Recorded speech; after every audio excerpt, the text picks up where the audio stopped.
the Lazy Bedhead channel was provided by viewers like you. Thank you.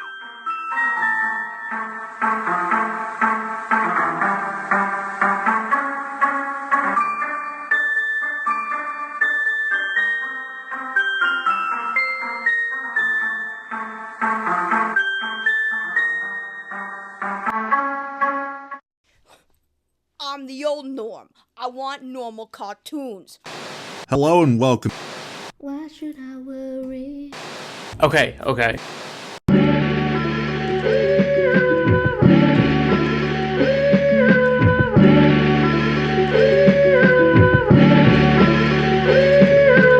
in pain, sorry man, we just want fun. Off the walls, got the gall, acting like we're funny. Hit the floor, out the door, shooting till it's over. Small town, big plans, welcome to October. 2024 was a weird year. It kind of feels like 2016 if it was a horse trying to learn how to walk for the first time, except their hooves never evolved past that, fairy fingers phase. I could only imagine that 2025 will be that same horse, but all of their limbs are broken. We're gonna have to put down the horse. I don't know if my sister would approve of me making, dead horse jokes, 10 seconds into the video. Sorry. But these conservative cartoons are like beating a dead horse. So you see how that all comes around together? I'm done, I'm sorry. If that intro was weird and made you feel uncomfortable, let me apologize to you like your conservative parent. I'm sorry you felt that way. Okay, I'll stop. Anyways, hi, I'm a lazy bedhead, and I am part of the counterculture movement. I'm sure you've heard this before, and depending on what spaces you're in, this can mean something very different. In essence, counterculture, or to be countercultural, refers to practices, actions, or behaviors that go against social norms set in our social structures. Hence the counter in counterculture. It exists to challenge the norms that we have placed upon ourselves in society. And the thing about this phenomenon of counterculture is that depending on what you think is normal in society is gonna reflect differently in terms of what is counter to that. For instance, if you are raised in the deep South Christian Bible Belt area, then the social norm of your small town or community would be that everyone is raised Christian, goes to church on Sundays, and no one is gay. And what might be counterculture to that is a pansexual emo Satanist working at an IHOP. And the same can swing the other way around. If the societal norm is gay acceptance, everyone can love everyone and be anything, and every clothing store is like Target on Pride every day of the year, then the counterculture to that would be those in the Westboro Baptist Church, holding up those signs that are telling the rainbow renegade to burn in hell. Now, these two people are incredibly different. However, they both are similar in the sense that they exist to challenge a social convention that they see as normalized, that they disapprove of and fight against. And a lot of this boils down really to culture war and how those with actual societal influence that actually fuel how things function around here are creating these rifts for us to fight over whilst they take our rights away in the background. I bet you didn't know that being homeless is now an arrestable offense, but you were too busy arguing over a rainbow on a sweater. Regardless, the idea of counterculture and fighting against the man has been a thing for at least forever. It is a truant and consistent fact that if you normalize something within our society, there will always be an opposition. And sometimes it doesn't necessarily exist to be like a hostile opponent or anything. It's just an alternative way of life. And that's why some countercultural movements will take on alternative as a form of identity rather than counterculture, because they just offer a different perspective than what is considered the norm. Alt fashion, alt art, alt music, alt culture. They're just different ways of expressing yourself and looking at the world. And even though a lot of what we think of as countercultural is stuff like alternative culture, it's just a challenge to our societal system, and that's why I say that these two things, even though they are vastly different, are countercultural. If you live in a more progressive society, then a restrictive way of thinking will be a challenge to that. The same way a more liberal presentation would be countercultural to a society where everything is conservative. And to understand that is to understand why all of this even exists. Without the subtext of counterculture being fluid and its definition flexible, then you would think that stuff like Chilla and the New Norm and Mr. Birchum make no sense. In essence, the idea of a cartoon aimed to entertain and be a mouthpiece for conservatism doesn't make sense because conservatism has been a domineering ideology for centuries, especially in the United States. And you'd be right. What exactly do these shows do other than just hold up the societal norm? And that's the thing, because conservative movements as we see them today have not always been the norm. I mean, sure, traditionalism, Christianity, and the idea of the nuclear family and gender roles and stereotypes and no gay people, all of that is pure-blooded Americana. But the thing is, even if they weren't the most progressive, our nation and its founding fathers were pushed and founded by liberalism. I mean, think about it. The American people fought a revolutionary war from Great Britain because they simply didn't want to pay an expense tax or a tariff on tea to a founding country. But nowadays, those same representatives of America want to tax all imports outside of the US, making everything 10 times more expensive to the taxpayer footing the bill. And for some odd reason, we are not throwing tea into the ocean over this. Instead, most of those same history buff conservatives will opt to lick the boot, then realize that history has repeated itself. That's because the conservative movement as we see it today, instead of being motivated to revolution over getting screwed over by those imposed with power, they're more focused on being countercultural. Their motivations are in blaming something other than the people that they voted for, because that would mean that they would actually have to take personal responsibility for their own screwing over. Instead, it would be easier to blame the direction society is going in as a whole that they see as unfavorable to them, rather than accept that they got played and brought this all onto themselves. They see articles like this and this and this and see that their societal stranglehold of the norm is being replaced by something else. And they don't like that. As our society, not our government, but just us as people, as we collectively begin to accept new ways of living life, new family units being formed, and new paths to prosperity and independence shape, it starts to look more diverse the less that the standard traditional Christian ways of living is normalized. When you give people more alternatives, more choices, they're not all gonna fit into the cookie cutter norm. They're gonna wanna explore what their norm actually could be for themselves as an individual. And when being different is the new societal norm and being more inclusive and diverse is more accepted and normalized, especially when raising a generation of people like my generation or the next, the straight and narrow wants to present their values as an alternative to that. Hence why these things are treating themselves as countercultural to what they think is a societal norm. They believe that the societal norm is diversity and liberalism, so they will become the counter to that, being traditional and conservative. A lot of this stems from the idea of the pendulum swing theory, and usually this idea is presented on a government level, but it can also be applied to like anything really. But since we're talking about cultural norms, we can use that in our pendulum. Culturally, whenever we make traditionalism, conservatism, and nationalism our societal norm, then those who are on the other side of the pendulum that won't conform will be the counter swing as the ball is currently in this court. But eventually the ball will swing back over this way. Now the societal norm is liberalism, diversity, inclusion, social justice, and equality, whilst those on the other side who would like to stay traditionalist will try to appeal to get the ball back. But lazy, why can't the ball just stay in the middle?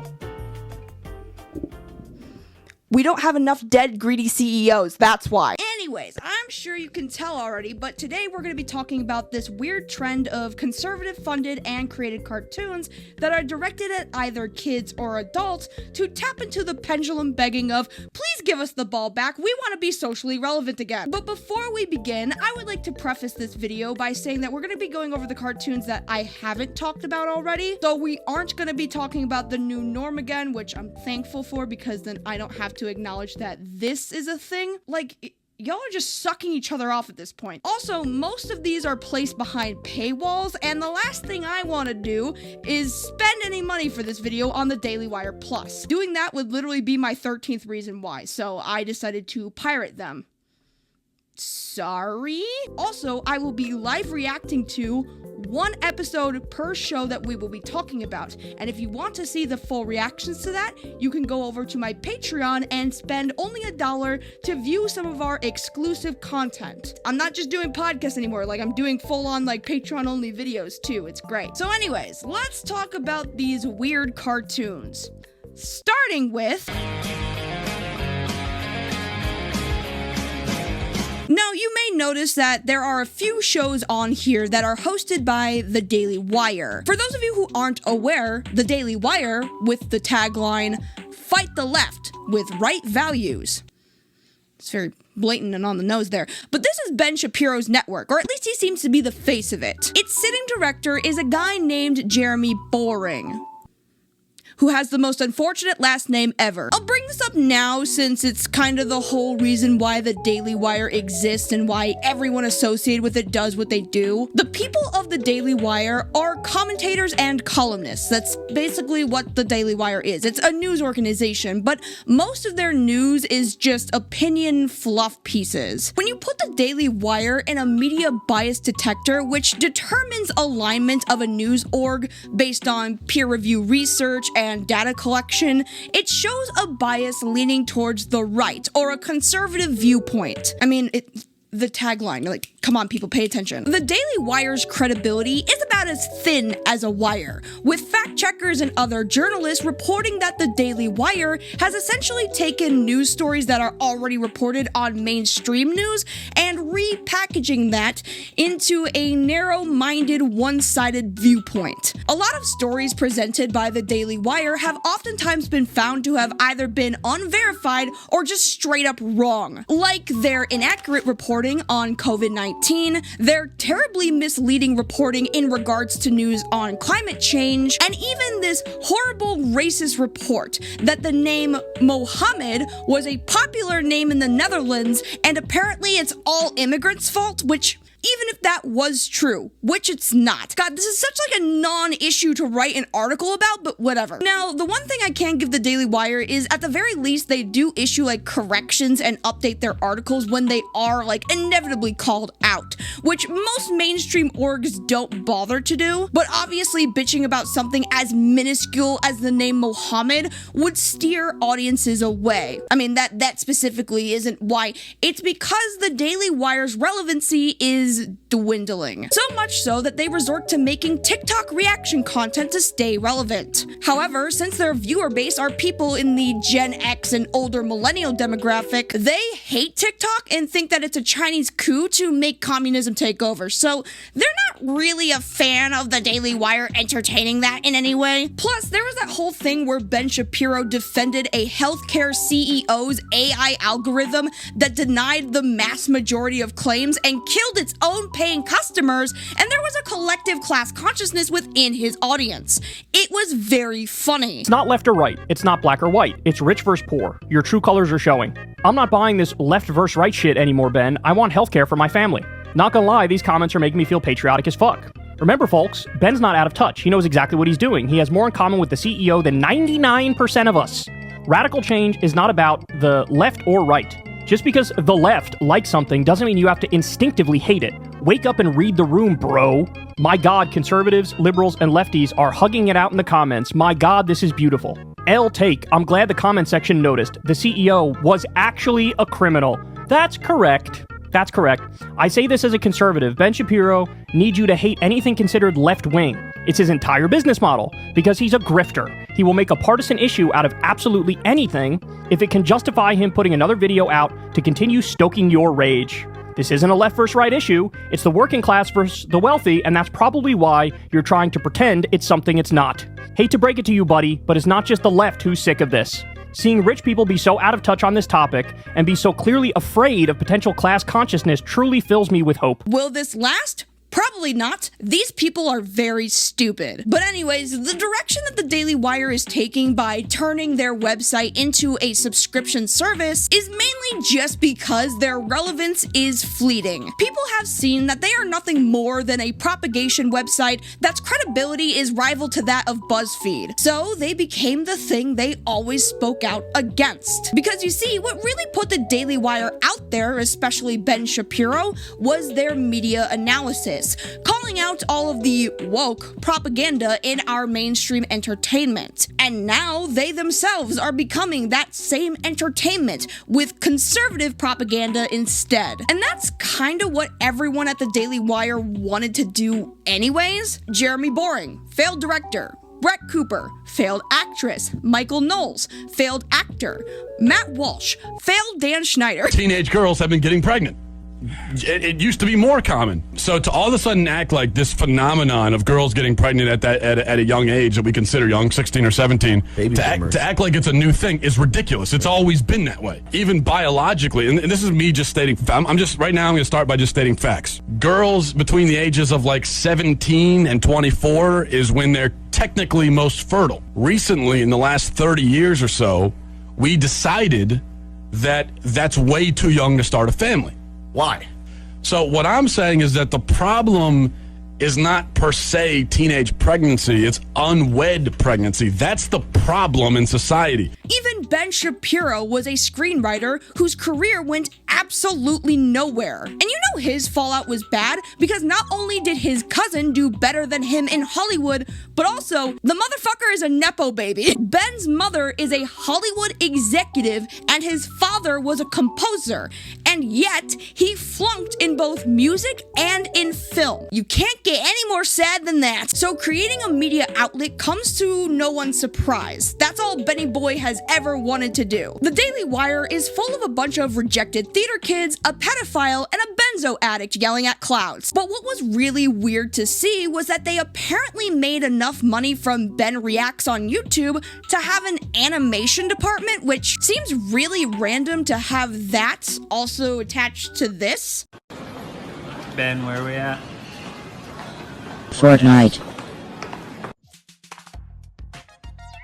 Actually, you know what? This makes perfect sense. I don't even know what I'm talking about. And thus, Mr. Birchum. Now, Mr. Birchum is not the worst thing I've ever seen, but it upsets me because of how relatively tame it is. I mean, if the Daily Wire wants to fight the left with the right media, then maybe they need to try to be a little more risky than, like, this. My name is Mr. Carponzi. My pronouns are he, him, and z. I'm a heteronormative, cisgendered white male, for which I apologize. What?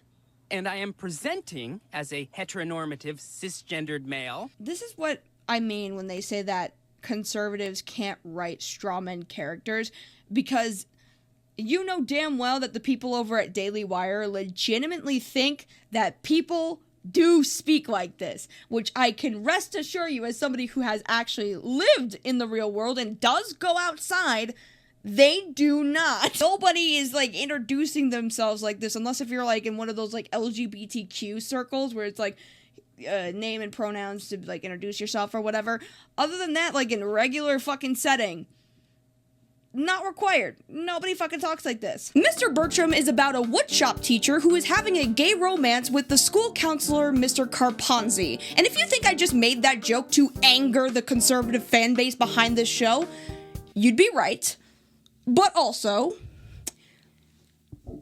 have you watched this show? There's more gay tension between these two than there is between any of the actual gay characters in Has Been Hotel. Mr. Birchum's comedy derives from the banter between the no-nonsense, sensible conservative Mr. Birchum and his rival, the liberal, insane, crazy Mr. Carponzi.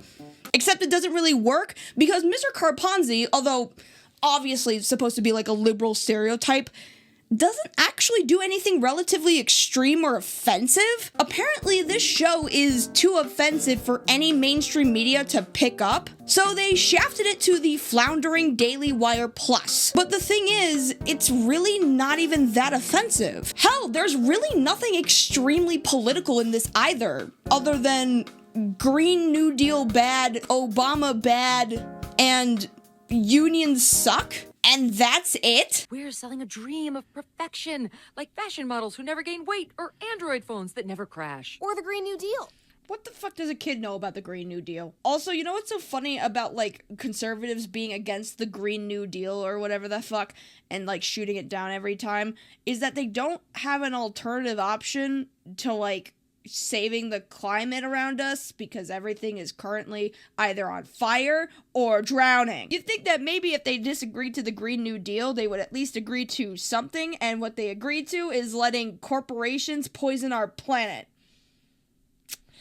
Great compromise, guys. If anything, I was more baffled with how poorly animated and voice acted everything is. Love our new parking spots.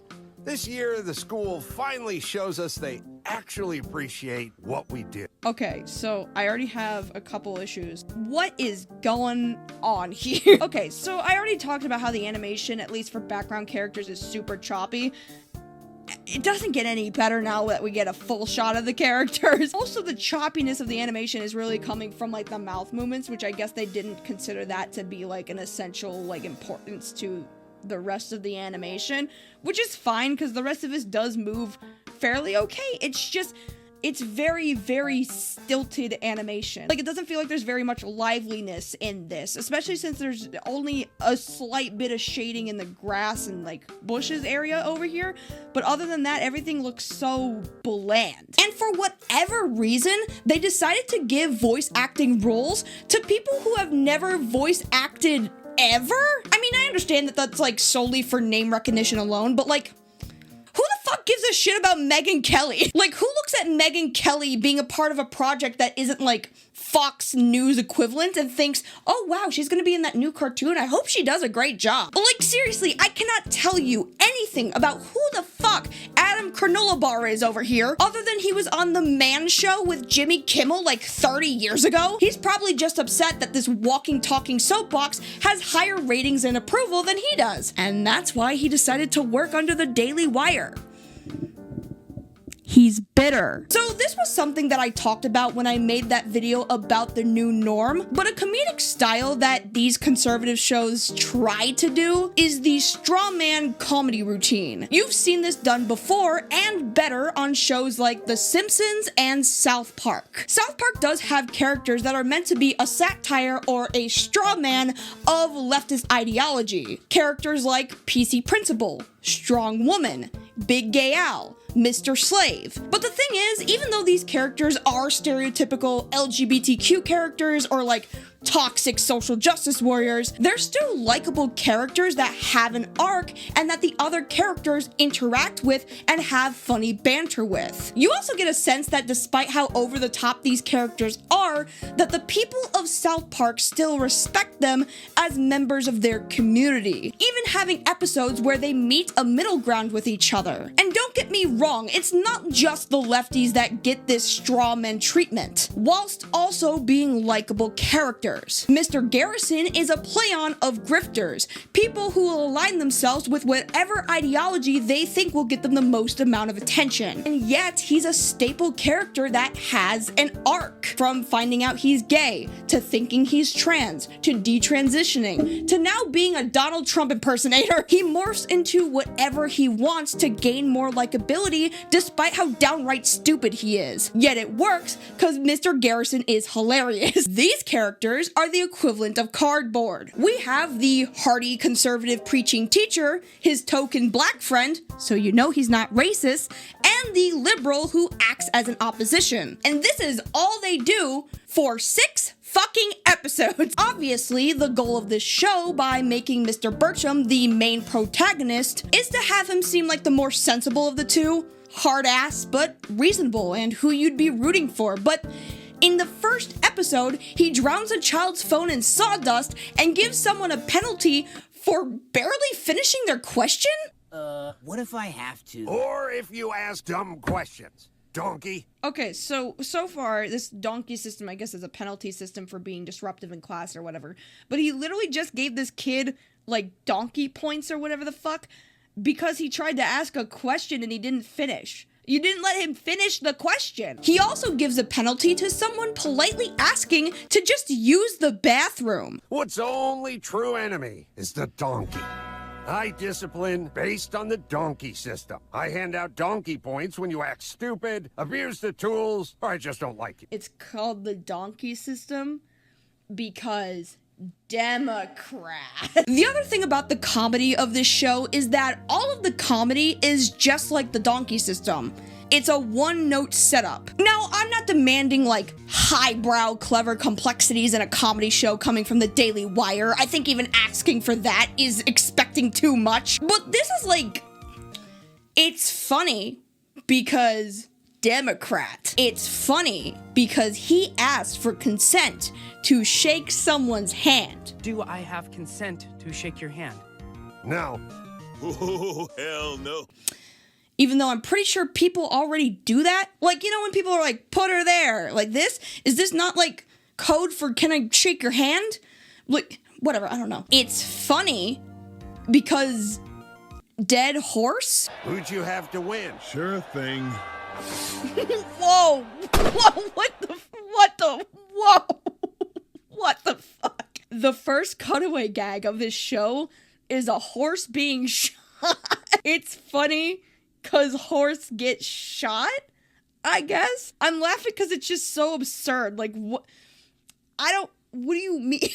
What do you mean, show? What are you talking about? What does that have to do with anything? Oh god, we're back to talking about fucking horses again. Shit. Another part of the comedy are these weird cutaway gags that are similar to that of Family Guy, but where those play off of the random references that the characters make. Like, an example of this would be, well, this is funnier than that time Al Pacino broke into my house.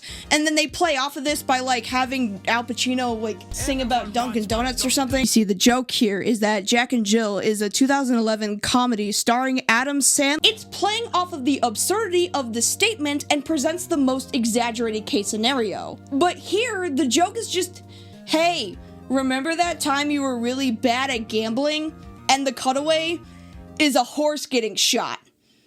Because that doesn't happen at betting shows or something? I don't know. The writing for this show is just really clunky and none of it really makes any sense. Hello, Mr. Birchum. Principal Bortles? I've been asked to remind you that our new justice, equality, diversion. Dude, I swear to God, when Roseanne Barr is like reading her lines and her character like in that scene where she's like acting confused going, I don't think that was actually the direction she was given by the producers. I genuinely believe that she's just suffering with dementia and has no idea how the fuck she got there. Part of Mr. Birchum's character is how he's incredibly preachy, except his rants make no goddamn sense. Come on, honey. Men are like bears. You have to let the bear hunt for his food, or he'll forget how to hunt. Then why don't you cook? If a bear has to hunt for his own food, like a man should, you cook dinner. Why are you making your wife do it? That doesn't prove your point. You cook if you actually want to prove something. Like, I can't emphasize enough, the entire point of this show is that Birchum is supposed to be the most reasonable character, but then penalizes a student for speaking Spanish. ¿Dónde está el baño? No speaking Spanish in my class. No speaking Spanish gets him a fucking penalty. If by reasonable you mean a massive fucking racist. And the most absurd thing that this liberal evil villain of the show does is ask if he can shake Mr. Birchum's hand. And also tells Mr. Birchum not to show like a gory safety video. No blood on the bandsaw. Got it? Absolutely. I promise you, I will not show blood on the bandsaw.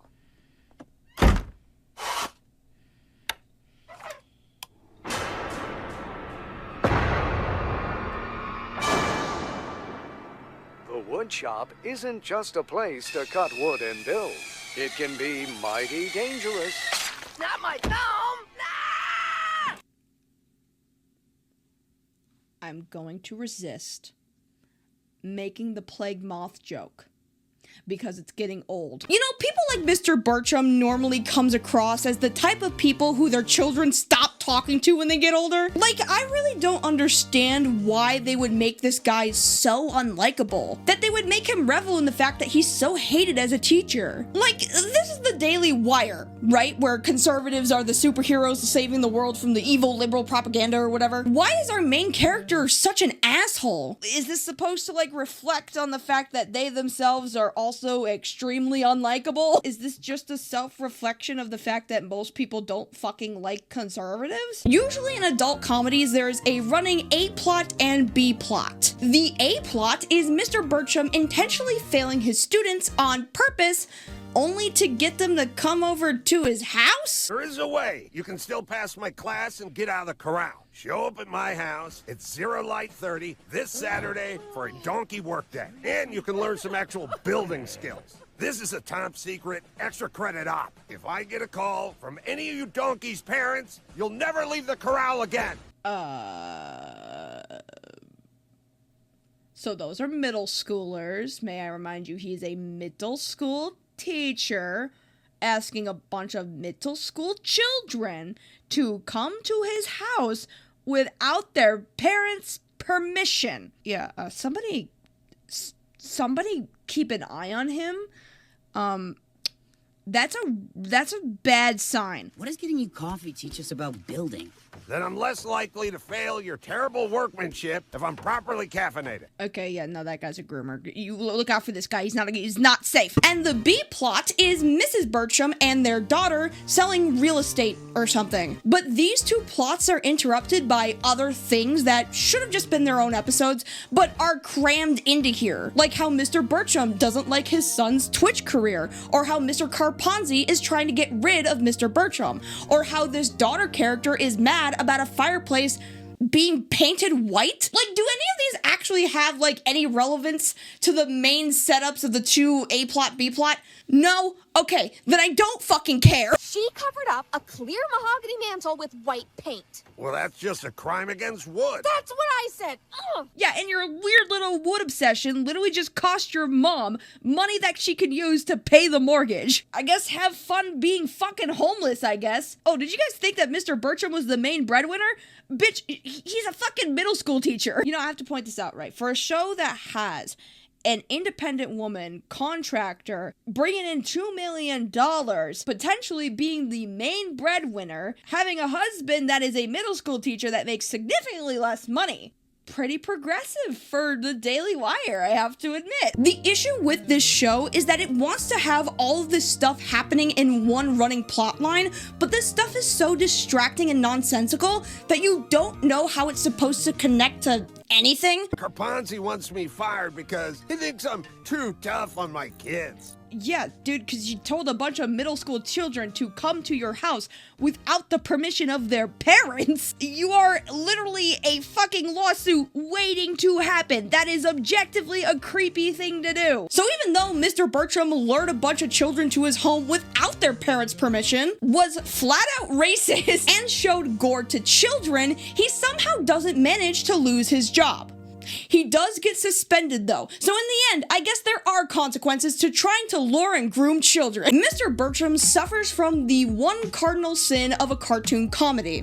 Aside from it being boring and unfunny, it's also incredibly unoriginal in its premise. Like, aside from like a hard-ass conservative being the main character trying to talk sense or whatever, like, that's already been done better by something like King of the Hill. But despite that show having a more Christian leaning to it, it doesn't mean to demean anyone, unlike Mr. Birchum, and still manages to have likable characters even if you don't always agree with them. Mr. Birchum just bastardized other ideas done before and better. It's just an amalgamation of Family Guy and King of the Hill, but less funny.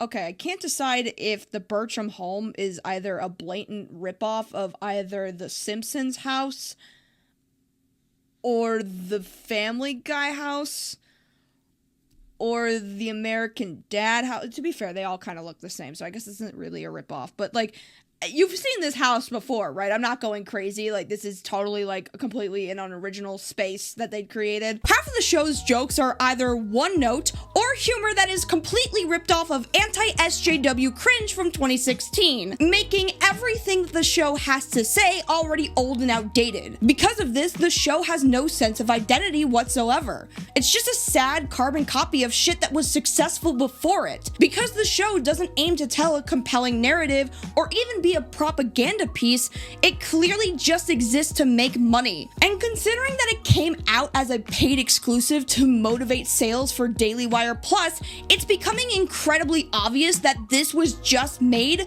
to make money. But you know what did come out of this show that is honestly hilarious and always tends to happen with these conservative-driven cartoons? The gay fan base. I didn't talk about this with the new norm because, you know, I didn't think it was like all that important at the time or as big of a deal, and it really isn't with the new norm, but for Mr. Birchum, for some odd reason, the fan base that has formed around it has turned it into a gay-centered show. The internet does what it always does best and makes the whole thing extremely homosexual, either to stick it to the gay hate group over at the Daily Wire or because it's funny.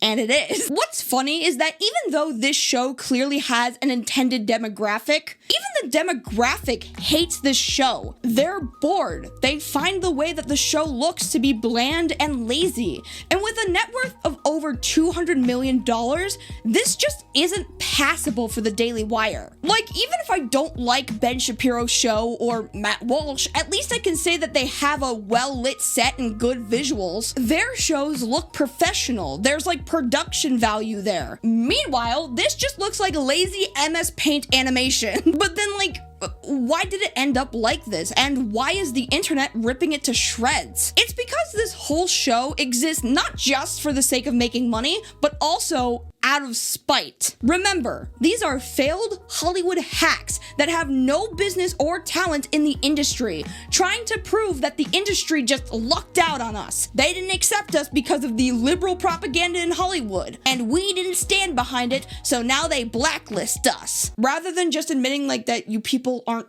talented. My favorite review that kind of words this up very precisely is this user review on Rotten Tomatoes. The problem is that the comedy and narrative both depend on honesty from a given perspective about how people in the world are, and none of this show feels honest or like it has a perspective, even a conservative perspective. It doesn't have a story and it doesn't have jokes. So what are we even doing here, guys? Animation is too expensive of an industry to waste on something people can only pretend to enjoy. And honestly, I couldn't have said it better myself. An American TV show is being accused of ripping off Brisbane's runaway hit Bluey. Chilla tells the story of a family of rodents. As you'll see, there are striking similarities between these copy rats and our favourite healers. Bluey is an Australian animated children's show aimed at kids aged 5 to 7 years old, but has curated an adult fan base online. Not in the same vein as like bronies, but just adults that appreciate a show that doesn't treat their children like they're stupid, with likable characters, episodes that cover very relatable subjects quite well, to the comedy being very mature and well written for a preschool show. Bluey has managed to shock everyone with how surprisingly well constructed, mature, and smart it is. And the best part is, everyone seems to really like Bluey. This isn't like Peppa Pig, where even though that show aims at the same demographic, the narrator meticulously describes everything that is happening on screen, which makes the audience feel really stupid. Bluey aims to actually tell stories that make your child feel seen and understood. I haven't heard a single complaint coming out of Bluey. Even if you haven't seen the show itself, just looking at it, it's not like ugly looking or bland like other kiddie shows. It has something that really works for everyone, and you don't feel like your kid is watching brain rot, but something compelling that actually makes them feel something. Chilla is not that at all. Now, I know what you might be thinking. The Daily Wire hates Bluey because it talked about two moms once, and now it wants to create a conservative version out of spite. And usually when you create a show that is more focused on like pandering first and substance and identity second, then it turns out to be hot garbage. That's why Mr. Birchum and The New Norm are so laughably bad. These shows focus on pandering over substance. And yet, I don't think that's exactly what Chilla is doing. Here's why I think this. Originally, Chilla didn't actually present itself as a direct Bluey ripoff. I mean, sure, their designs and color palette are very similar, but in its first reveal trailer, the animation actually looked completely different. I mean, sure, you can see that the character structure was similar, but the animation actually looked very much like its own thing. Like it went from looking like a 90s Nicktoon to a Bluey redesign. This tells me that originally the show was gonna have its own distinct identity, but got compared to Bluey so much that it sort of just buckled under the pressure of that. Also, the Daily Wire saw Bluey was immensely popular and wanted to capitalize on the success of that by making the equivalent of a bargain bin Bluey. One you would confuse for the real thing, akin to ratatouille, if you will. Hold on, Marcel. I'll grab you. Turn this crazy thing off!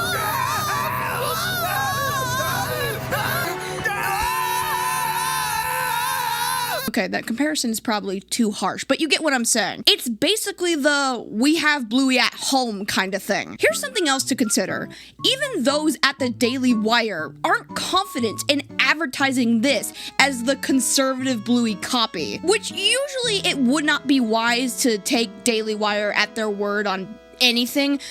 But I almost sort of believe it. If the Daily Wire wants to make an entertainment show that panders to a certain demographic and teaches them conservative values, they'll make that very well known. That would be a huge part of their advertising. It's what they did for Mr. Birchum when they advertised it as so offensive that no one else would pick it up. When the Daily Wire makes pandering propaganda, they don't hide from the fact that it's pandering propaganda. That's how they advertise it. However, with this show, they hesitate to even classify it as an edutainment show. Now, technically, Bluey isn't necessarily classified as edutainment either, but it does aim to teach valuable life lessons, which Jeremy Boring hesitates to even say that that's what Chilla is doing. But why so hesitant? Because the Daily Wire doesn't want to be seen as a bunch of hypocrites. For all of the complaining that they do of the propaganda and the woke brainwashing in our media, especially kids' entertainment, like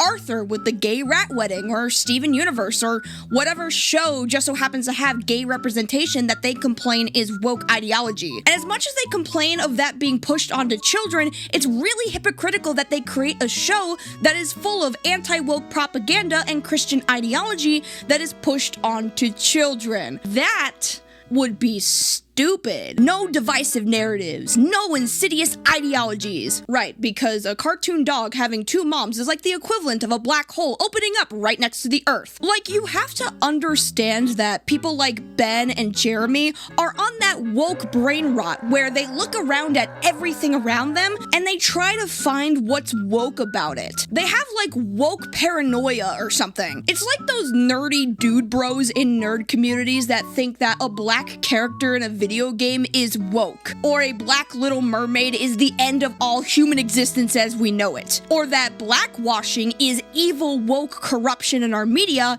and if that's okay, then we should be allowed to whitewash black characters like Tiana and Black Panther. Like, it's that type of annoying asshole. So when they say that they want to create non-divisive media for kids, they're lying to you. Remember the bias calculator. Like, I don't honestly think that these people can have a train of thought that doesn't consist of them spazzing out about the woke mind virus. So I vowed to destroy the mind virus after that. These people are dementia patients. Don't put them in entertainment. Put them in a home. Kids go to school for 40 hours a week, and then they engage in pop culture for 40 more hours every week.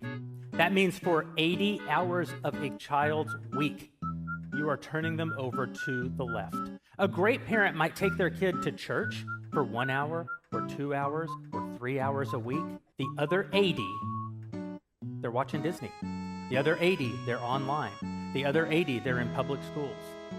We have to challenge the left every single place that it lives. See, Jeremy doesn't know what the left is. It's just his own personal demons that he projects onto everyone else. When in reality, the left is the manifestation of the fact that his father never loved him and he failed at being a director. Most of the preaching done to get people to buy into DW Kids, which is the Daily Wire's kids section, which is very dystopian that that's even a thing, is by scaring adults that everything in the media is a propagandist machine aimed at sacrificing kids over to the leftist fetus-eating cabal. And if you have to use alarmist language to promote a fucking baby show, then I'm sorry, but you don't sell yourself as being confident that your product is worth checking out in the first place. If I tried to advertise Lazy Bedhead as a channel that you must watch or else you'll get testicular torsion so extreme that your nuts fall off and you die, most people will think that I'm being silly. You won't think that I'm being serious. And that's how I feel about Chilla. It's just hard to take it seriously as a real attempt at anything. We follow a family of homeschooling chinchillas. Chip, Charla, and Chubbly are the 3 children of parents Chum Chum and Chinny. That's so dangerously close to being a racial slur for Chinese people. Somebody, you gotta rewrite that. That's too close. You're gonna get in trouble. Chum Chum, head patriarch of the family, voiced by Rob Schneider for some reason. Yeah. What are you doing here, Senior Robot Man? Where's Chip? Now, before we get any further through this, that's Rob Schneider. I have heard many a things about Rob Schneider. I've heard that his political alignment is not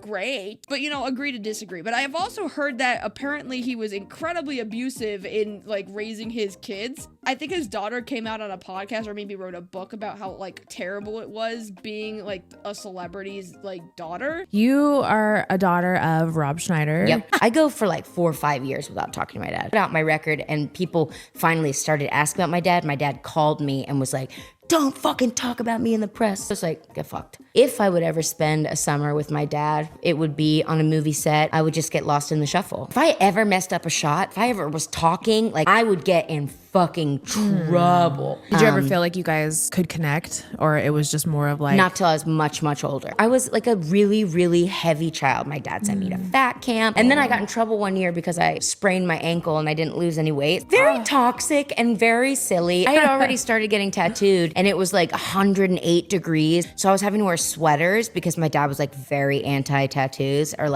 any form of self-expression that differed from what he wanted. I disagree with a lot of the things that he says. You're talking out your ass and you're talking shit about drag and anti-gay rights, and it's get fucked. Oh no, I never heard that. I didn't know that. He's just talking out of his ass, and I want to use this opportunity to say I disagree. I do not agree with what he says. Did Dad ever try to help you? No.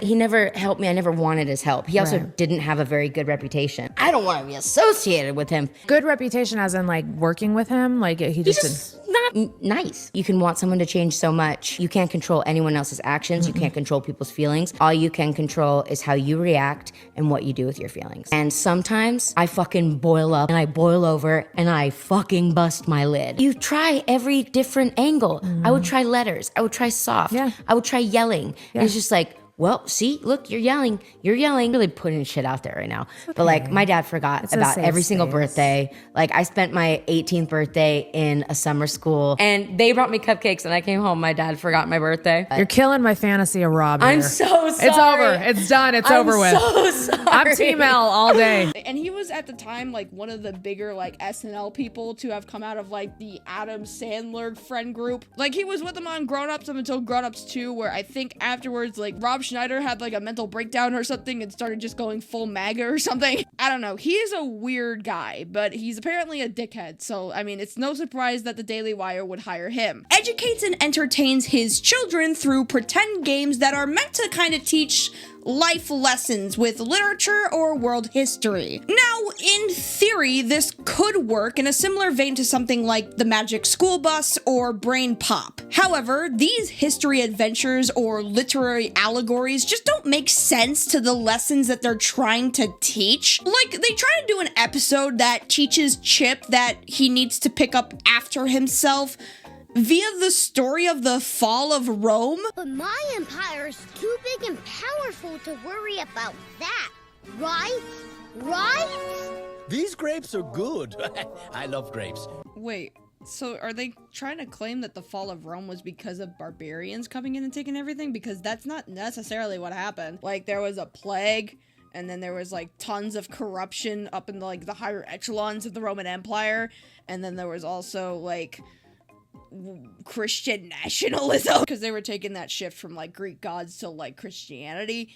And then there was also the fact that their currency like was basically dwindled into nothing. Like, the value of their currency was a net fucking zero. Then there was also like a bunch of natural disasters after that. The barbarians had little to, I won't say nothing, but like, that's not the reason why the empire fell.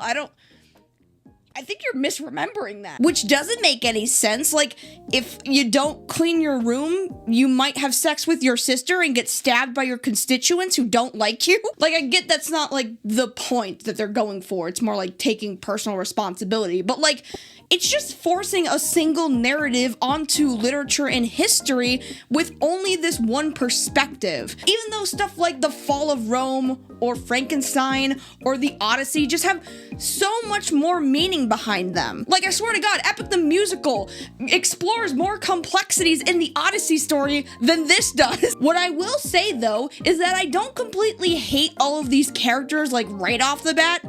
Except for Chip, he's annoying as fuck and causes all the problems in every episode, and I hate him. But they're breaking the rules. Where my stuff lies, that's my empire. Yeah, well, how do you think they felt about your stuff expanding into their rooms? Okay, so I kind of understand. No, I don't understand. What do you mean? So not cleaning up your rooms and not cleaning after yourself will mean that people want to extend their space?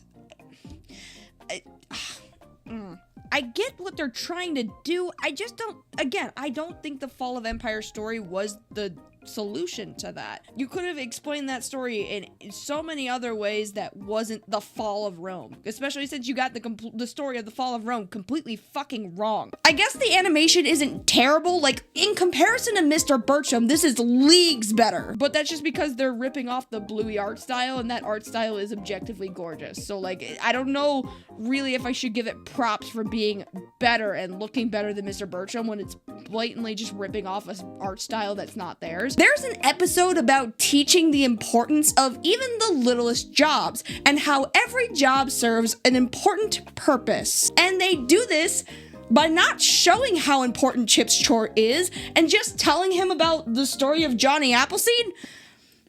I don't know, at least this potato song is kind of catchy, I guess. He's the best potato farmer that there ever was, and his name is Potato Chip. Look, I'm not gonna lie. I see a lot of people who like talk about this show on the internet and write articles about it, and they call this show the conservative Bluey. I fail to see what's so conservative about it, though. If anything, after watching a bunch of episodes, I would say that this show seems really misguided, if anything. Like, it's not like this show is like super blatant on like Mr. Birchum. It's not like it's coming onto the screen and being like, hey kids, it's me, Chum Chum. Did you know that there's only 2 genders, and if you identify as anything other than those 2, you're an abomination to God? Like, it's not that on the nose, but it's not really teaching lessons that make any sense. Like, using Moby Dick as an allegory to like not take things too far. I mean, I get that like obsession is a theme in Moby Dick, so I guess that kind of works. But also, so is nature versus nurture, and fate and free will. something the Daily Wire doesn't want you to have. Overall, Chilla, if anything, is just kind of misguided and confused. Its identity is so attached to that of Bluey that there's probably an episode of Bluey that exists that teaches the same lessons in Chilla, but without being confusing and like bastardizing Roman history or whatever. It's relatively inoffensive, and somehow that ends up being like the biggest problem. I decided to read some reviews on IMDb just because I was kind of curious, and they seem to be expressing like the same issues I have with the show. It's not challenging at all to a child's sensibilities, and all it does is just end up talking down to your kid like they're stupid. Listen, I'm not saying that all children's TV needs to be like highbrow, deep and complex narratives that brings like a story that takes you on a journey that like questions who you are or anything. Sometimes a short, inoffensive little thing to put on in the background is fine. But to play this off as anything more than either a ripoff or an important edutainment project that's gonna revolutionize children's television, I mean, it's admirable to aim for the stars, but like, lower your expectations. Like a lot. It's clearly just something made to profit off of Bluey's success. That's it. It's a cash grab. Which, considering we're talking about the Daily Wire, who calls out woke media for being cash grabs, this is unsurprisingly hypocritical.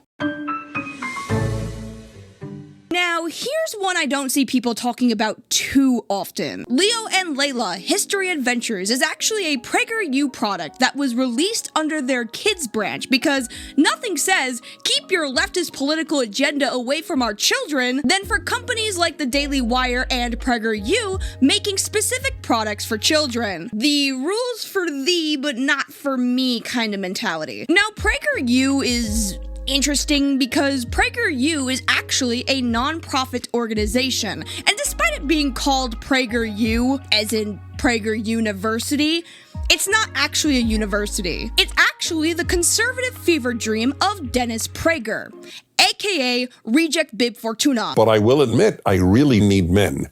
I literally need men, sexually and in violence. I want penis, or I will take my own life. That was a joke. Unlike the bitter rejects over at the Daily Wire, Dennis Prager isn't actually unsuccessful. A lot of his beginning work started by being a public speaker advocating for Jewish immigrant freedoms, and writing successful books that broke down the history of Jewish persecution. Dennis was a huge advocate for fighting against anti-Semitism, and voices a lot of his personal experiences as an Orthodox Jew. According to his works, more specifically, Why the Jews? The Reason for Anti-Semitism, Dennis proposed that anti-Semitism is actually a sinister form of flattery. And what he means by this is that the Jews are hated as much as they are because they are the true chosen people, not just to teach God's doctrine, but to bring the true moral message to the world, whatever that means. The book also claims that secular Jews, who are Jewish practicing people who like don't really identify as Jewish by heritage rather than in practice, have lost their way, and who generally fall into the error of applying Judaism's mission to reform the world in ways that tend to be leftist, totalitarian, and destructive. So in Dennis's mind, to be Jewish is not only to practice the religion, but also identify with it as a nationality, which is actually a commonly accepted fact in the Jewish religion, as it can be classified as an ethno-religious identity.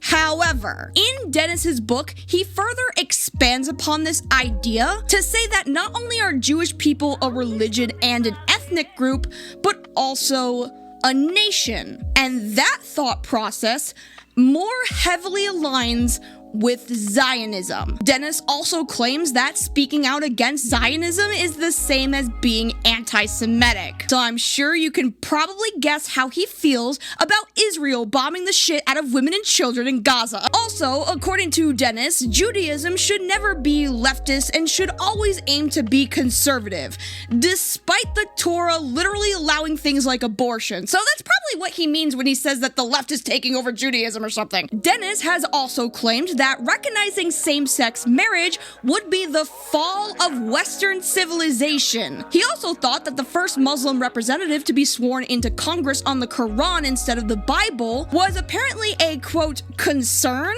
And to follow up with that, he is also quoted in saying that America's only book that it's interested in is the Bible, and if you can't agree to that, then you shouldn't be allowed to hold office. Which is weird, because Dennis is Jewish. Like, would you say the same shit to a Jewish person wanting to be sworn into office on, like, the Torah or something? He also equates letting gay people get married as the same as allowing polygamy and incest, and that AIDS isn't a real thing. So yeah, he's a great guy. Now, Leo and Layla is an enigma. It barely gets really any coverage on YouTube, even though it has, like, 6 seasons, and somehow it has snaked its way into the Florida public school system as an approved resource for teaching in public schools. And you will see in a second why that is a massive fucking issue. The show is about 2 siblings using a phone app to travel through time to learn about historical figures or whatever. It's pretty much brain pop, except it justifies slavery. No, I'm not joking. How can there be slavery in America when the founding fathers said that all men are created equal? Yeah, and I've heard that some of those founding fathers owned slaves. What about that? Children, our founding fathers knew that slavery was evil and wrong, and they knew that it would do terrible harm to the nation. They wanted it to end, but their first priority was getting all 13 colonies to unite as one country. The southern colonies were dependent on slave labor, and they wouldn't have joined a union that had banned it. The place I discovered was beautiful, but it wasn't exactly a paradise of civilization, and the native people were far from peaceful. But you just said the Taino were peaceful. They pretty much are. But there are other tribes who aren't. Slavery is as old as time and has taken place in every corner of the world, even amongst the people I just left. Being taken as a slave is better than being killed, no? Obviously, we have offenders like the Christopher Columbus episode, where Christopher Columbus straight up just says that we shouldn't apply 21st century standards to his 15th century standards, which, well, for one, that just kind of justifies, like, all the terrible shit we did as, like, well, that just happened a long time ago, who cares? And 2, that's literally what being a historian is. Applying the standards of our modern observations and understandings of historical events is literally what being a historian is and studying history. How can you come here to the 15th century and judge me by your standards from the 21st century? I don't know, man. Maybe it's because by your own words, you fucking loved slavery. It's okay to say that historical figures suck sometimes. Like, they're dead. They're not gonna rise back from the grave to thank you for protecting them from the cancel culture crowd. It's gonna be fine. Leo and Layla are basically just props to suck up to historical figures who are objectively not good people. You are amazing, Mr. Reagan. You saved everyone's lives and made them better at the same time. Here's a list of all of the horrible things that Ronald Reagan has done. Denied that the AIDS crisis was as serious as it was until it killed over 700,000 people. Introduced Reaganomics that made it so that the top 1% pays less in taxes than the working class, and they ended up hoarding all of the wealth. He made stock buybacks legal. Yes, before Ronald Reagan, that shit wasn't allowed. College became extremely expensive because he lowered the taxes on the upper class, which was funding a lot of these programs so that people can afford to go to college. But because he cut their taxes and they decided to hoard their wealth instead of trickling it down, education became virtually unaffordable. He also destroyed the existence of the middle class. He allowed for corporate lobbying of politicians. He was also a union buster, despite the fact that before he even got into politics, he was actually a union advocate before he became the governor of California and started busting them bitches. He overturned the Fairness Act. And if you don't know what that is, the Fairness Act basically prevented news organizations from providing their political biases in news reporting. So basically, Ronald Reagan made it legal for news organizations to lie to you. He destabilized the Middle East by providing the Taliban with armed weapons. He defunded mental health care, which resulted in a ton of mental hospitals shutting down, which added to the homeless population. He signed legislation that would disarm black people, which prevented African Americans from exercising their Second Amendment rights. He oversaw the CIA transporting tons of cocaine into African American communities on purpose to start the war on drugs. He doubled the nation's debt. He passed Fisco into law, aka the credit score. Fuck that stupid goddamn system. He advocated for states' rights in regards to policies that were being passed that heavily aligned with white supremacy. He taxed Social Security benefits. He raped Celine Walters. He deregulated Wall Street. He allowed and supported members of the National Guard to rape and kill nuns. He absolutely refused to leave his political position, despite the fact that in the last year of his presidency, he was suffering with debilitating dementia. He allied with Saddam Hussein. He allowed American soldiers to be held hostage in Iraq as a political stunt for his re-election. He funded death squads in Guatemala, which hunted down and killed leftist activists. And finally, during the Cold War, he decided to make war tactics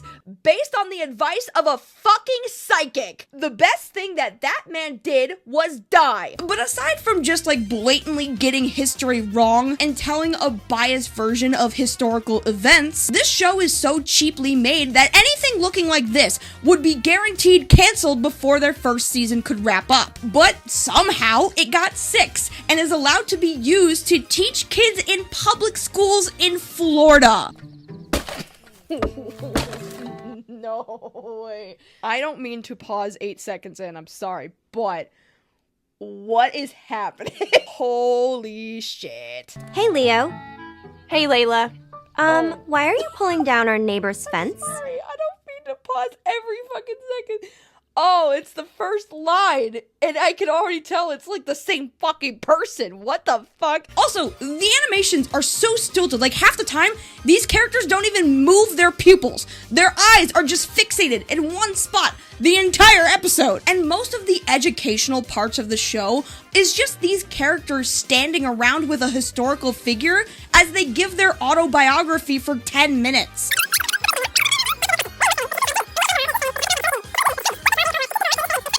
Also, does this like affect the historical timeline in any way? Like, do these historical characters write about the time they met Leo and Layla and that actually alters the course of history? I'm asking, does the butterfly effect exist and does it apply in this show? Do you think that there's enough episodes of this show that they would time travel back to September 11th, 2001? You know what I noticed about like most of like the lip movements for like the characters talking?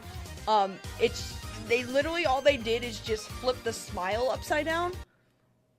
Why did they do that? The aim of this show is not to teach the true history of America, rather a watered down version that's the equivalent of a Disney cartoon where everyone is happy to be partaking in historical events. You know, those same historical events that saw the death, torture, enslavement, and destabilization of everyone that isn't rich, white, or Christian. And look, I'm not saying that this is all of American history. There are really cool parts of American history where really great progress is made, mostly by people with more progressive ideas. And there are really good things that have happened in American history that would positively affect us today in our modern society. However, to only highlight that and disregard the mistakes that were made along the way doom us to repeat those same mistakes if we don't learn from them the first time. PragerU doesn't want to teach these mistakes because they don't want to feel bad about them. They don't want their superstar celebrity favorite political figures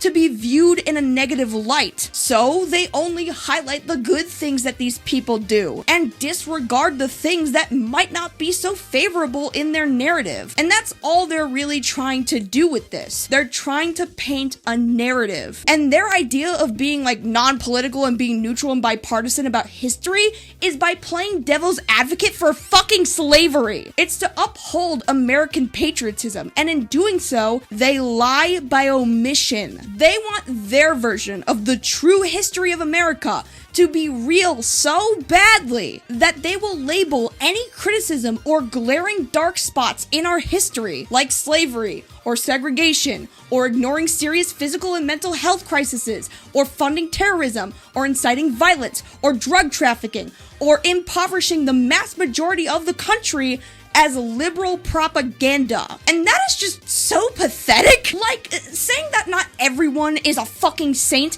is not liberal propaganda. It's just true. No one is a perfect person. And again, saying that isn't gonna hurt anyone's feelings. These people are fucking dead. They're not gonna give a shit if I say that they're fucking ass. Everything about this show is lackluster American fellatio that you would think you were getting sucked off by Nancy Reagan. And the thing is, this rose-tinted view on American history is kind of worthless to do now. I mean, sure, when we were in school with like outdated textbooks, that's all well and good, right? We were all lied to. But we also were reading history through the lens of those trying to make history digestible for those in, insert grade level here. But with the power of the internet being a super important source of information, lying like this seems rather pointless when someone can just fact check this show in less than a minute. You can suck up to Christopher Columbus all you want, but that doesn't mean that historians haven't taken to the internet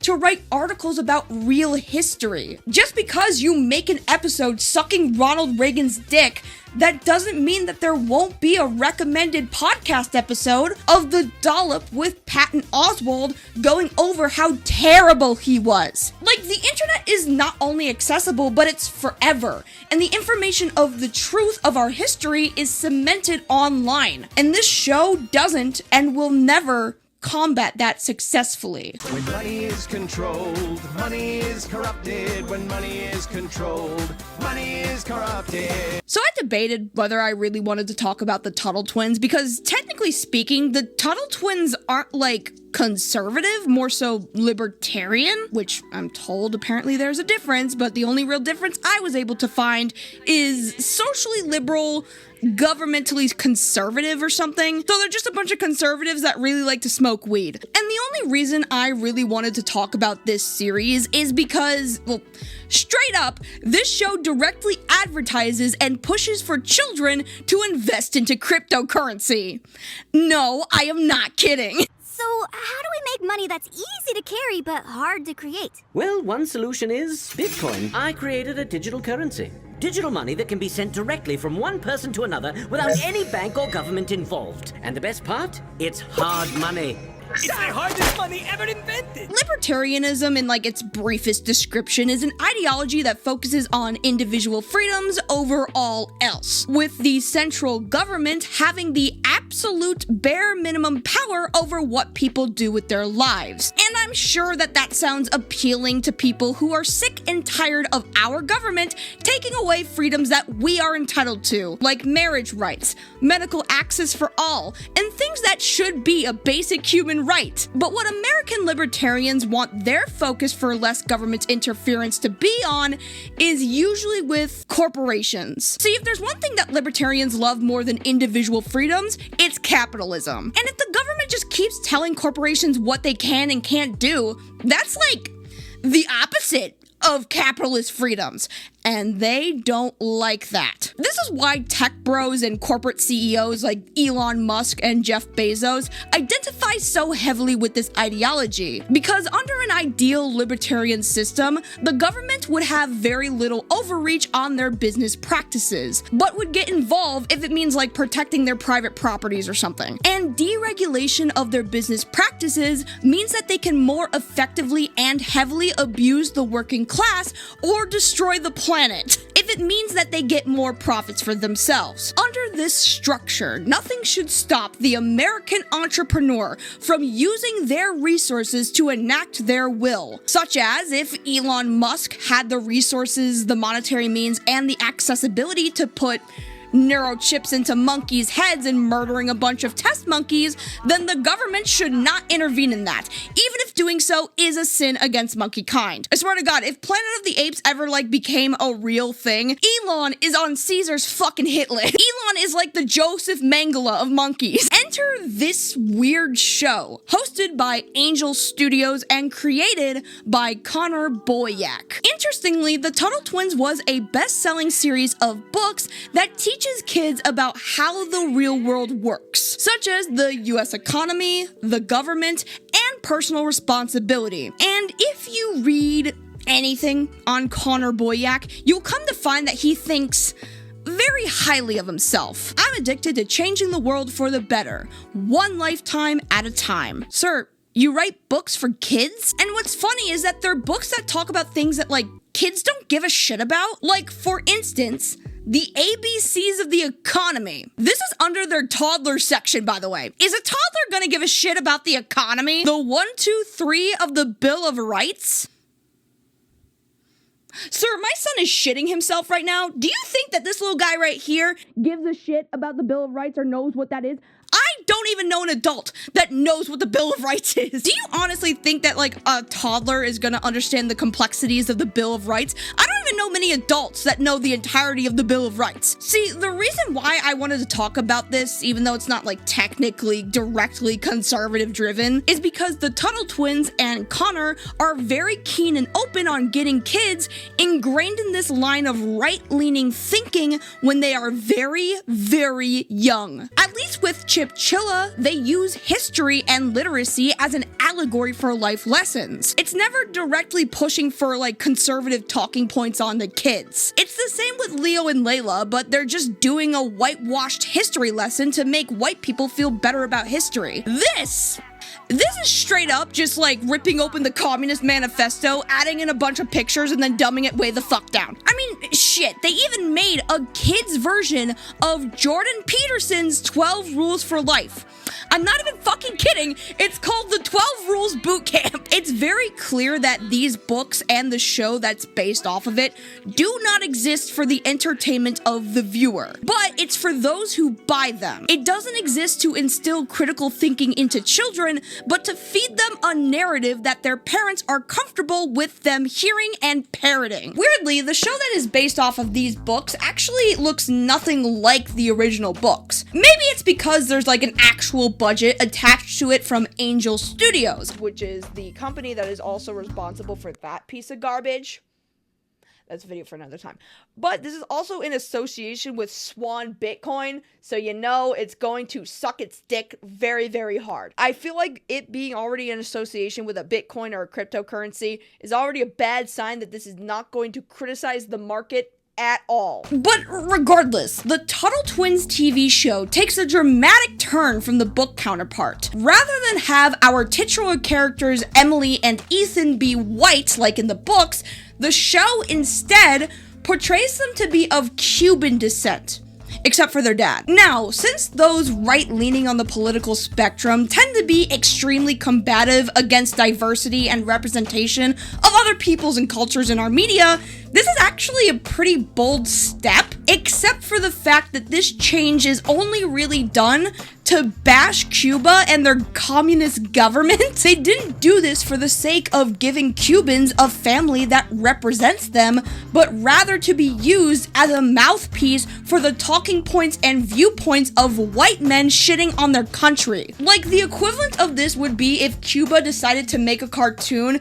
but their characters are white Americans, and all they do is just shit on capitalism. And if that were ever a thing, America would call that anti-American propaganda. And look, it's fine to talk about the socio-economic issues of other countries, but every time it's done by people like this, it's done to make a comparison to how much better America is. It's disrespectful and it's honestly kind of gross. The show follows twins Emily and Ethan as they travel through time with their grandma Gabby, who I guess is supposed to be the equivalent of Miss Frizzle. Saying that, makes me want to throw myself into oncoming traffic. Whereas Miss Frizzle takes her students on adventures to make discoveries and learn about the scientific world relatively by themselves, Grandma Gabby force feeds history to her grandchildren through a libertarian lens. This show has some like really weird episodes that push these really weird fucking narratives onto kids. I mean, there's already the episode that basically encourages kids to invest in Bitcoin, despite the environmental damage that crypto has done to the planet, and the fact that the market is barely regulated and used time and time again by scammers to steal millions of dollars from desperate people. Look, I get being pro-capitalist, but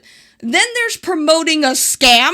And if scamming people is the backbone of capitalism, then you're going to radicalize people against it rather than for it. That's not the only weird episode. There's an entire episode explaining how bad tribal mentality is, and they use the Nazi Party as an example, which isn't a bad example, but that's like the bare minimum example. Are you gonna call out the tribalism that's in the Republican Party?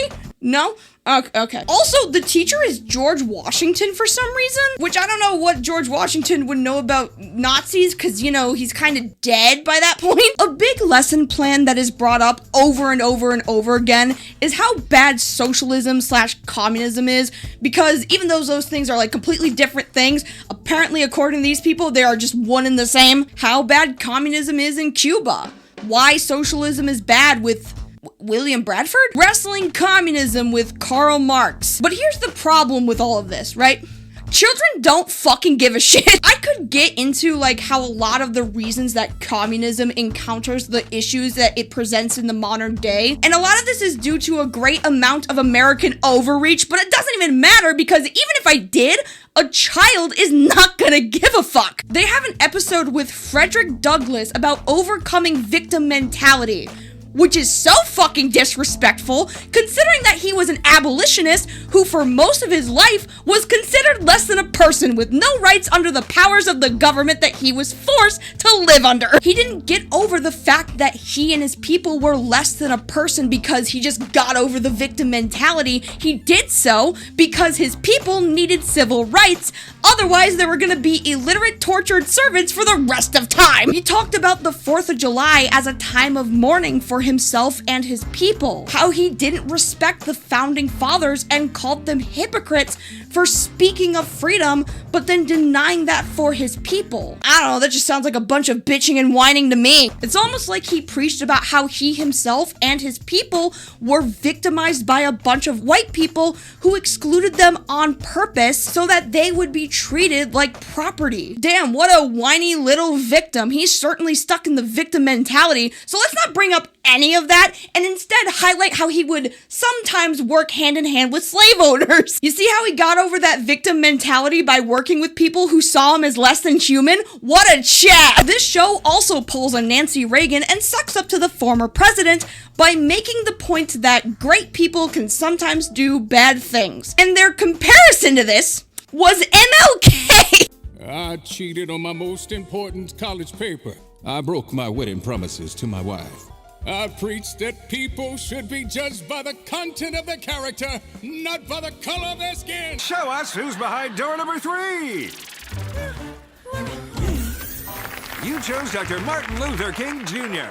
Great choice, 17th. Woohoo! Dr. Martin Luther King Jr. is one of the 20th century's greatest champions of justice!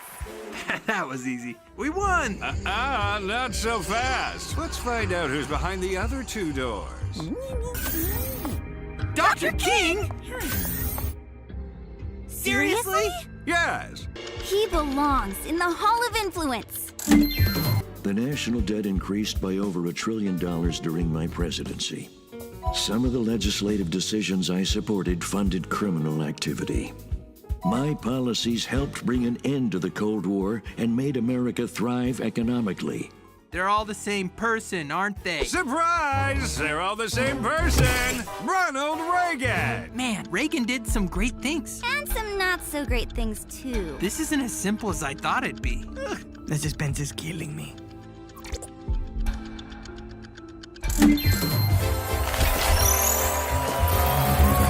Right, because MLK allegedly being unfaithful is the same thing as funding literal war crime. That's totally not the most insane thing I have ever heard in my life. It's absolutely asinine, even though this isn't the most popular politically driven show that's like talked about in comparison to like Chilla or Mr. Birchum. It is somehow the most offensive. Not only with it being blatantly aimed at kids, but also what they're teaching kids is to downplay evils by making every historical person comparable to one another.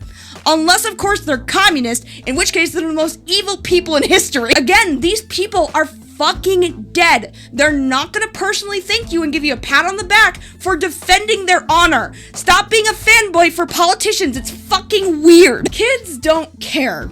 They're not going to be absorbing any of this because a concept like communism or socialism is not something that they're gonna care about right now. There's a reason why the K-12 curriculum exists. I mean, sure, it has its issues, but it's not hitting a first grader with the entire breakdown of why communism fucking sucks. Watching this show gives off the feeling that the writers have never actually talked to a child ever and knows what children like, because if they did, then they would know that being a communist is like not even in a child's like top priorities right now. And if you want to criticize communism and socialism in a K-12 curriculum, that's fine, but understand that most kids are not gonna give a shit. A child wants to watch something that teaches them something that they're gonna like actually value and absorb and hold on to, but none of this is something that they're gonna hold in high value. Like, what the fuck is a kid gonna do with the information that the government helping smaller businesses with subsidies is bad, actually? What the fuck are they supposed to do with that information? How are they supposed to apply that to anything they're fucking doing like right now? A big problem that shows like this, or even Leo and Layla suffer from, is the fact that the creators do literally nothing to appeal to their target demographic. They are doing anything but make it an entertainment show for children.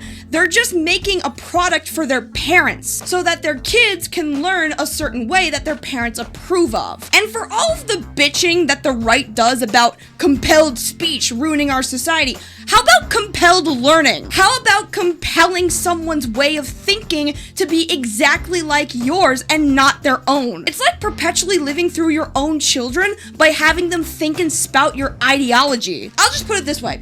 If you're gonna have children and not be able to accept the fact that this child is gonna grow up to be their own person with their own morals and ideas about how the world works, you shouldn't have children. If you can't fathom the idea, or if the idea makes you physically react poorly of your child having their own ideas about the world and having their own beliefs and ideologies and identities, you should not have children. Because at that point, you don't want to raise a human being, you want to raise a mouthpiece that reconfirms your bias. You don't want to contribute a member to society, you want to create an echo chamber through your own children. And that's not a mere difference of opinion between you and I. Like, this is legitimately a mental illness if you need the verification of your children parroting your ideas back to you so that you can feel secure in your own beliefs. And that's all this show is. It's a parrot. It doesn't have any soul to it. It doesn't have a sense of its own identity.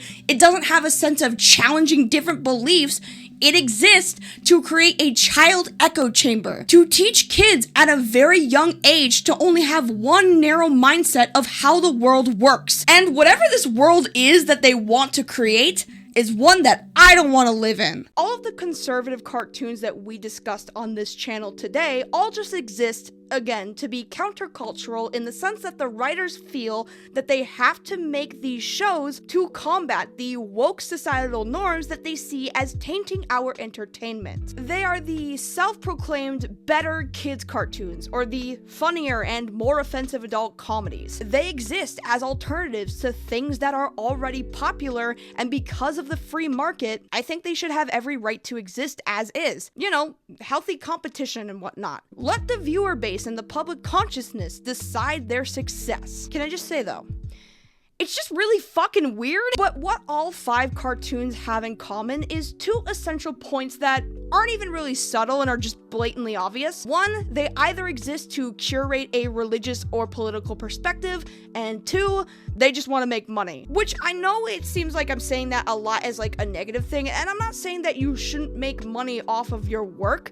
I'm just saying that these shows are purely money driven, which seems kind of counterproductive considering how much of a sin greed is, and it's something that Judaism, Christianity, and Mormonism all condemns, but whatever. And if you think that this whole video is just me shitting on a product just because of its political or its religious affiliations, I would just like to point out how there are really amazing religious shows and movies out there that I think are fucking cool as hell, even though I'm not religious. And there are plenty of liberal or like leftist leaning shows that I think are utter garbage. It's more so about whether the product achieves what it sets out to do. If it's a comedy, it should aim to be funny. If it's a kids' edutainment show, it should entertain or educate. If it's a parody, it should try to be satirical or stay true to what they're making a parody about. But given that these shows fail to even fulfill their chosen genres, then I think it's safe to say that regardless of the religious or political affiliation, all of these just fucking suck. And it's not like there isn't a way to criticize or make fun of opposing ideologies, it's just that they're bad at it. The reason why they're bad at it is because in order to properly make a stance against something or to make fun of it, it has to come from a place of fairness and actually listening and understanding your opponent. Instead of creating straw men that you honestly believe reflect what you think liberalism or leftism is. I have been filmmaking for the past 8 years. I have directed short projects as well as music videos and some commercials, and generally speaking, the number one question that conservatives and Christians ask me is, why aren't there good conservative films? And essentially the answer is that conservatives are at a disadvantage due to their ideology and their perspective, or lack thereof, because a great deal of conservatives aren't trying to make art that asks a question. They are trying to make art that leads a viewer to a very specific answer. And unfortunately, that's how you get vanity pieces, that's how you get propaganda. That's how you get films that are either not very well thought out, that are heavily contrived or poorly written, or films that simply do not age very well. This is such a common thread with conservative films. They are not willing to do enough introspection or gain enough understanding about something to provide a valid or interesting or compelling perspective or criticism on any type of subject matter. And this is so prevalent throughout conservative films. Another example I like to bring up is 2023's Lady Ballers.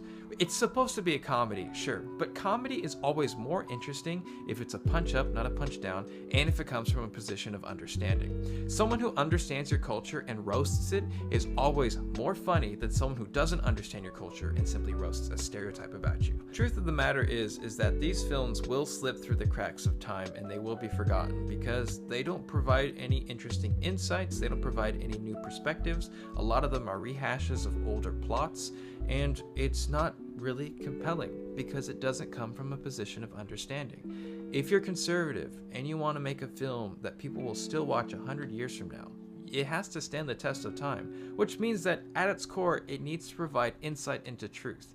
At its core, it needs to be able to generate an emotional response from an audience, as opposed to simply leading them to believe what you already believe. If you're already coming at it with the preconceived notion that this is just some sort of demonic evil ideology that targets children, then you're gonna treat it as such, and treat yourself like you're morally superior because your thought process is already so skewed in one direction. Your criticism is not coming from an honest place, so in turn, you end up just coming across as a smug, self-aggrandizing, arrogant, conceited, up-your-own-butt asshole. And if you have to lie about your opponent, or even change historical events, or become the mouthpieces of real people that did exist to get your point across, then maybe your point just isn't that good. Maybe you're just dumb, and that's okay. That's why I make YouTube videos for the mentally ill. I'm not here to be a political philosopher. I'm just here to make YouTube videos for a living. I'm just here to make long-winded videos about stuff that I find interesting or funny. And if that sounds more worth your time than spending it on watching subscription-based content,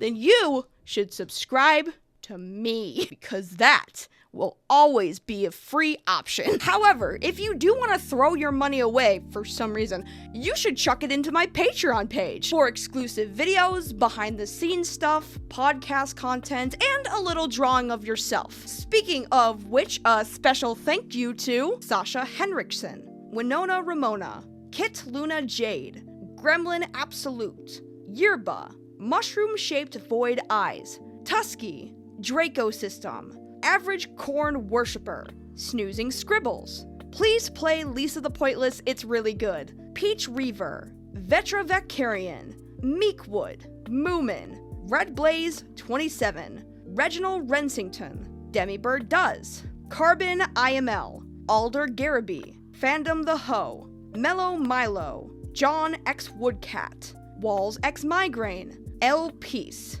Magnolia, Sky, the Ooh-wooing one, Bacon Pierogi, The Lorlock, Seraphim, Mew Too Late, Amber Lay, John Fannin, The Piper at Dawn, Jordan Ogle, Mamiko Megame, Noctisketch, Grimmy, Average Citrus User, Gamblor, Bob, Jellyfish Princess, Fun Stuffies, Trippy, Rudy Jazz, Rice Maddie, and Pastel UFOs. And with that all being said, I'm a lazy bedhead, and remember, animation is hard, but you can always cut corners and stay lazy. By becoming a PNG YouTuber, not by making a dumb fucking conservative cartoon. Don't be stupid. The end.